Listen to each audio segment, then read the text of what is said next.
जिल्हा परिषद शाळेत आम्ही शिक्षण घेया आलो या, मुक्त शिक्षण घेऊन आम्ही आनंदून गेलोया।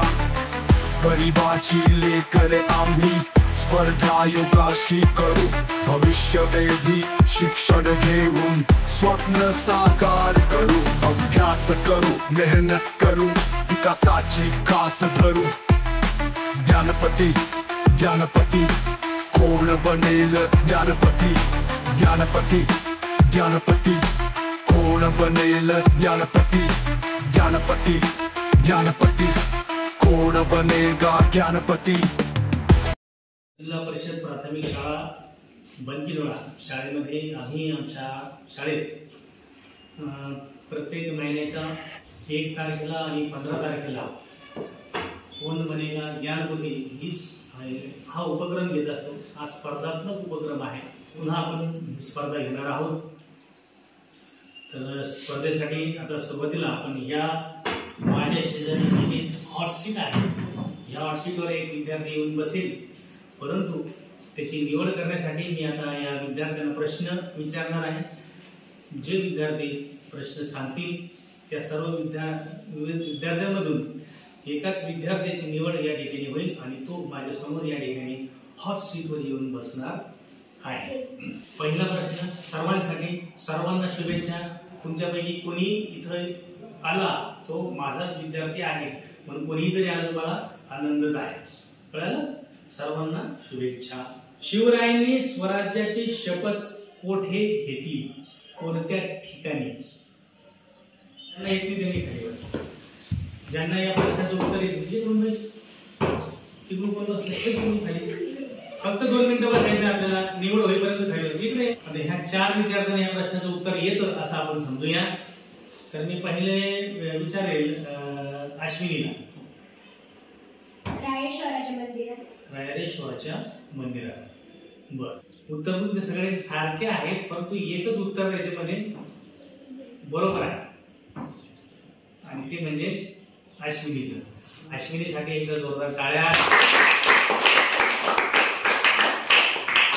तर अश्विनीची आज या ठिकाणी कोण बनेगा ज्ञानपती या स्पर्धेमध्ये या हॉट सीटवर बसण्यासाठी तिची निवड झालेली आहे। म्हणून अश्विनीला आपण विनंती करूया की तिने येऊन या हॉट सीटवर बसावं। ये अश्विनी,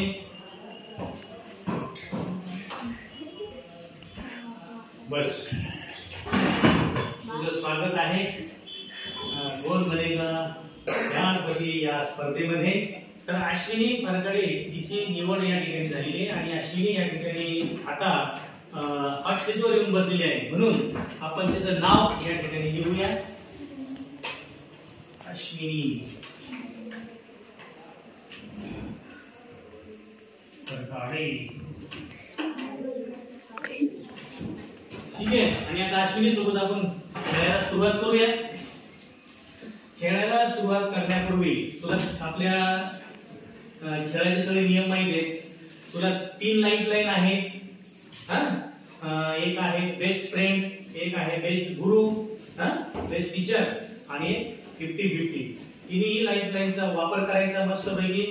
उत्तर येत नसलं तर वापर करून घ्यायचा लाईफलाईनचा, येत नसेल तर ठीक आहे। आणि प्रत्येक प्रश्न 10 रुपयासाठी आहे। जेवढे पैसे तू जिंकणार तेवढ्या रकमेचं बक्षीस तुला मिळणार आहे। शैक्षणिक कोणतेही मी तुला त्या रकमेचं बक्षीस देणार, ठीक आहे। पूजा या ठिकाणी टिक करायला आहे, जेवढे प्रश्न देणं बरोबर उत्तर दिले त्यासाठी। तर आता सांग, बेस्ट फ्रेंड म्हणून तू कोणाचं नाव देणार आहे? आणि मला कोणत्या आवाजात उत्तर पाहिजे? कावेरी फरकडे। कावेरी फरकडे उभी राहा, तिकडे कॅमेरा फिरव, हाय कर तिकडे। कावेरी फरकडेची निवड या ठिकाणी बेस्ट फ्रेंड म्हणून दिली आणि बेस्ट टीचर मस्के सरांचं नाव बेस्ट टीचर म्हणून दिलेलं आहे लाईफलाईन साठी। आणि तिसरी तुला पाहिजे 50-50। चालू करायचं। पहिला प्रश्न विचारू, रेडी? हसना। पहिला प्रश्न आहे, ताज महल कोणत्या शहरात आहे? तुझे पर्याय आहेत दिल्ली, मुंबई, आग्रा, जयपूर। उत्तर येत असेल तर ते येत नसेल, तुझ्याकडे लाईन आहे त्यांचा वापर करायचा. ताजमहल कोणत्या शहरात आहे? दिल्ली, मुंबई, आग्रा, जयपूर. उत्तर येत आहे? उत्तर येत नाही. जर उत्तर आपल्याला येत नसेल तर आपण काय केलं पाहिजे? लाईफलाईन कोणती घेणार? बेस्ट टीचर ही लाईफलाईन आपली अश्विनी या ठिकाणी घेते आहे. तर ती आता म्हस्के सरांकडे जाईल, म्हस्के सरांना या प्रश्नाचं उत्तर विचारेल आणि मग ती आपल्याला सांगेल. बस विचारा सरांना प्रश्न. सरांनी उत्तर सांगितलं, तू उत्तर द्यायला तयार आहे? रेडी आहे ना? थोडस व्यवस्थित पाहिजे, कॉन्फिडन्स पाहिजे आपल्याकडे, विश्वास पाहिजे. तर काय उत्तर आहे तुझं? आग्रा. म्हस्के सरांकडे गेली अश्विनी आणि तिनं त्या प्रश्नाचं उत्तर सरांना विचारलं. सरांनी उत्तर तिला सांगितलेलं आहे आणि तिने उत्तर दिलेलं आहे आग्रा. परंतु आग्रा हे उत्तर अगदी बरोबर आहे.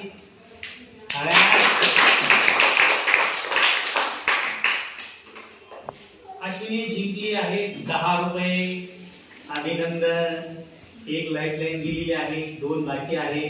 पुढचा प्रश्न तुझ्यासाठी आता प्रश्न आहे हा, भारताचे राष्ट्रपिता कोण आहेत?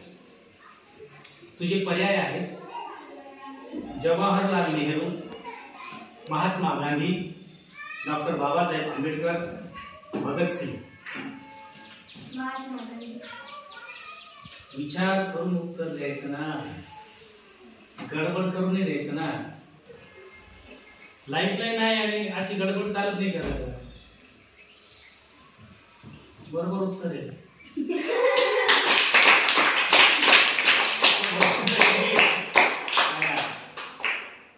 उत्तर बरोबर दिलेलं आहे, राष्ट्रपिता महात्मा गांधी.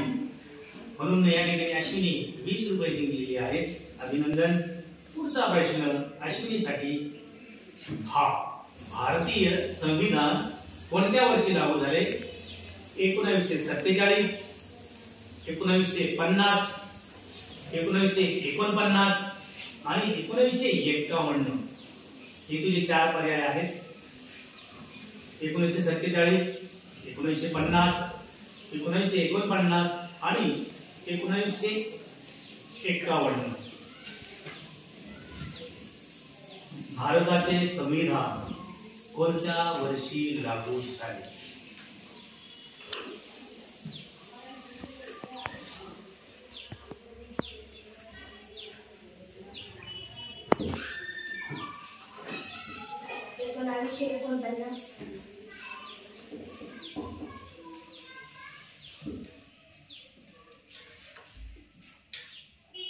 लाईफलाईन घ्यायची आहे.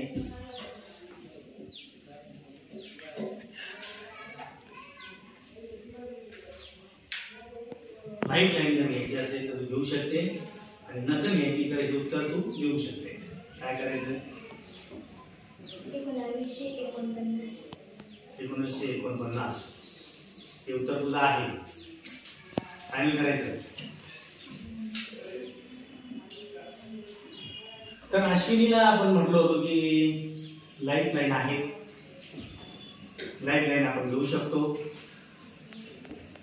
तिनं उत्तर दिलेलं आहे 1949 आणि हे उत्तर चुकीचं आहे.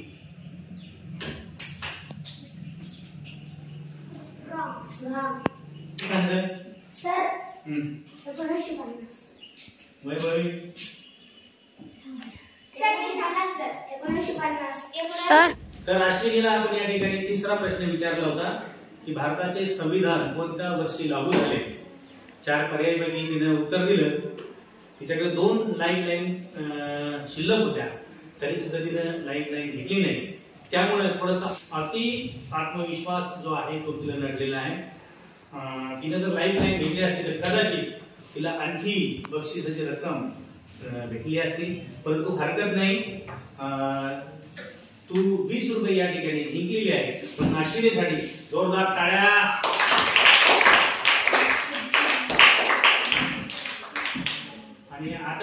जसे यावेळेस अश्विनी या ठिकाणी आहे, त्यापैकी तुमच्यापैकी सुद्धा या ठिकाणी हॉट सीटवर तुमच्यापैकी बसले पाहिजे, यासाठी व्यवस्थित अभ्यास करा. पुन्हा भेटूया 15 दिवसानंतर 15 तारखेला.